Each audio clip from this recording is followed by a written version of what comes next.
Good morning student. How are you today? Pagi ini kita akan bertemu kembali dalam pembelajaran muatan PPKN. Sebelum masuk pembelajaran PPKN, kita akan belajar perkalian. Before starting our lesson mathematics times 4. Oke, times 4. Jadi kita akan belajar perkalian 4. Jadi anak-anak miss yang di rumah ikuti perkalian 4 ya. 4 times 1 is 4.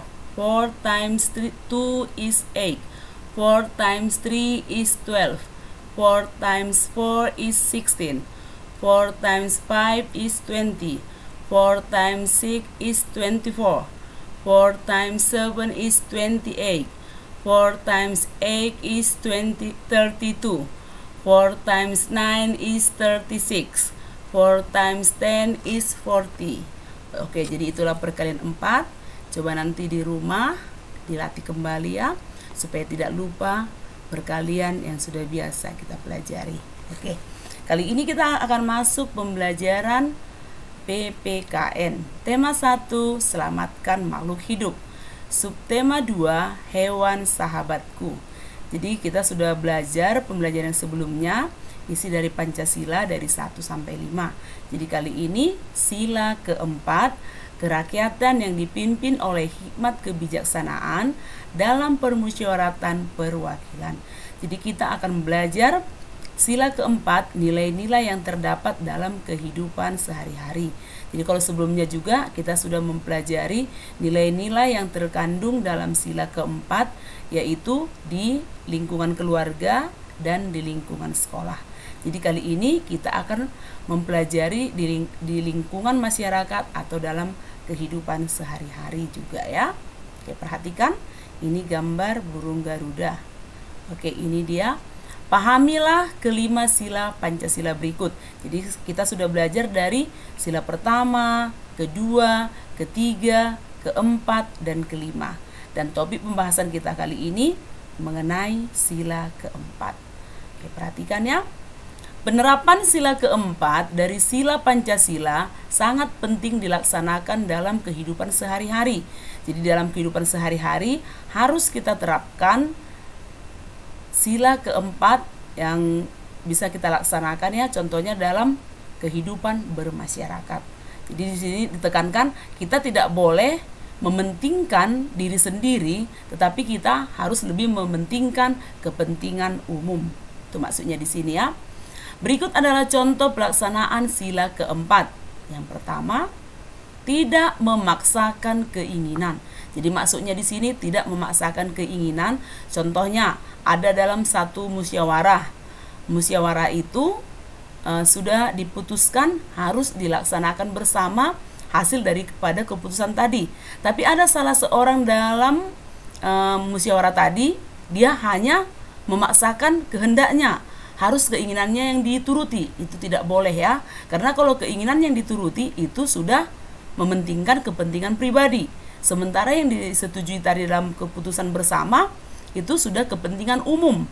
Jadi harus itu yang sama-sama disepakati. Jadi tidak memaksakan keinginan. Oke. Yang kedua, bermusyawarah. Jadi bermusyawarah maksudnya di sini ya, dalam mengambil satu keputusan kita harus mendengarkan pendapat masing-masing dalam suatu rapat itu atau dalam suatu musyawarah. Dan hasil keputusan bersama tadi itulah yang harus dilaksanakan. Oke, yang ketiga, mengutamakan kepentingan orang banyak.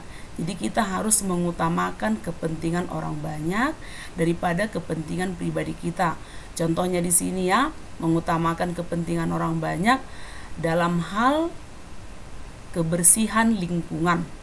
Jadi kita juga harus sama-sama bergotong royong membersihkan lingkungan kita, contohnya membersihkan jalan, membersihkan saluran air, sehingga lingkungan di sekitar kita itu akan bersih. Dan jalan tadi merupakan kepentingan orang banyak atau kepentingan umum. Jadi kita harus sama-sama menjaganya. Oke. Yang keempat, menjalankan keputusan yang telah disepakati bersama.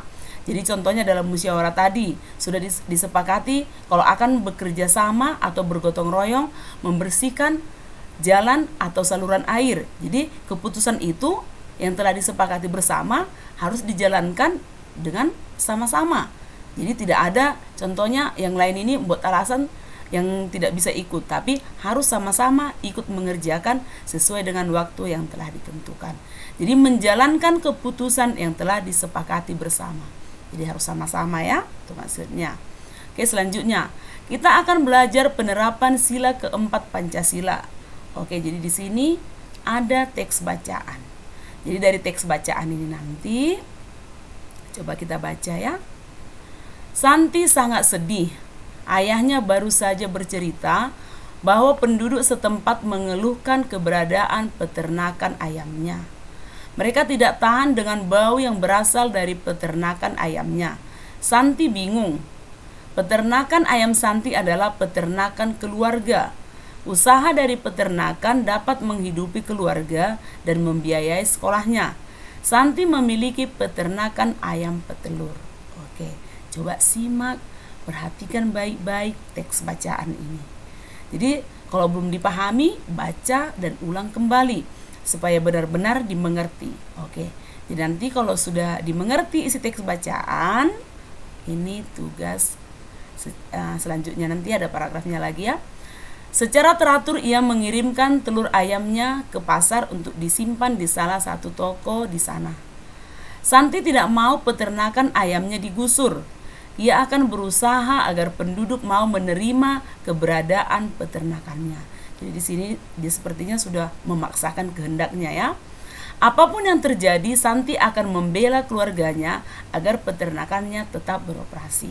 Oke, simak lagi teks bacaan ini, harus benar-benar dimengerti sampai benar-benar juga dipahami. Kalau belum bisa paham, ulang kembali baca. Oke, perhatikan. Jadi setelah mengerti teks bacaan tadi, perhatikan tugasnya di sini ya. Berdasarkan teks bacaan di atas, jawablah pertanyaan berikut terkait penerapan sila keempat dari Pancasila. Jadi dari teks bacaan tadi ya. Yang pertama, apa pendapatmu tentang sikap Santi? Oke, bagaimana tadi sikap Santi ya? Yang kedua, apa pendapatmu tentang sikap penduduk? Yang ketiga, apa yang sebaiknya Santi lakukan dalam menghadapi masalahnya? Oke, kerjakan di buku tugas. Kalau ada yang kurang paham, boleh kirim ke WA pribadi saya. Dan kalau sudah selesai dikerjakan, kirim ke WA pribadi Miss. Tulis dengan rapi, jangan dicoret-coret ya. Tulis dengan rapi di buku tugas PKN. Sampai di sini dulu pembelajaran kita. See you again student.